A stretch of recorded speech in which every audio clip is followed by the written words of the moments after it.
Kenya's Independent Election and Boundaries Commission has entered its fifth day of vote counting and verification, revealing a systematic and complex scheme to artificially inflate vote counts for United Democratic Alliance candidates in the ongoing exercise.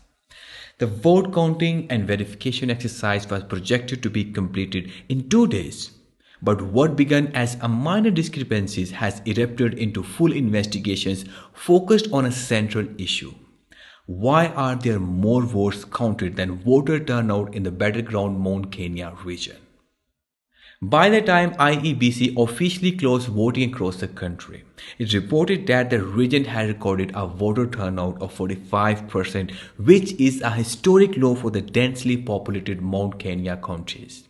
However, while counting and verifying the vote cast, it emerged that turnout had jumped to 65%. They also discovered that in these identified voting stations, the inflated votes were only distributed between UDA presidential candidate and the UDA parliamentary or gubernatorial candidate. This old distribution of votes has prompted IEBC to halt the vote counting exercise in order to identify the internal and external actors working to compromise the voting exercise.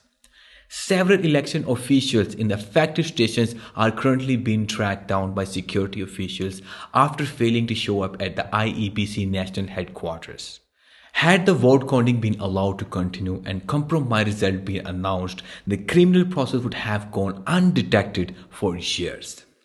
Several UDA officials have already been implicated in vote rigging attempts, including Mr. Davis Chirchir, who was arrested for hacking into IEBC servers in order to implant unverified results. UDA agents were also discovered trying to sneak a compromised laptop into IEBC national headquarters, but were later intercepted by the security and the device confiscated for analysis. The device was found to have vote tallies corresponding with fake results which UDA had popularized through social media accounts operated by Mr. Dennis Itube. The early duplication of UDA aspirants has now been replaced by anxiety and silence as IEBC undertakes closer scrutiny of all the documents and figures reported shortly after the voting exercise came to close. Local and international media have been alerted to the compromised data and have consequently taken down their projections as they await IEBC's order to be concluded. Ballot stuffing, result editing, and even electronic interference has forced IEBC to resort to manual counting and verification. It may take a few more days before Kenyans know who will be their next president, but one thing is for sure, a crooked scheme was in place to convince them it must be Mr. William Ruto.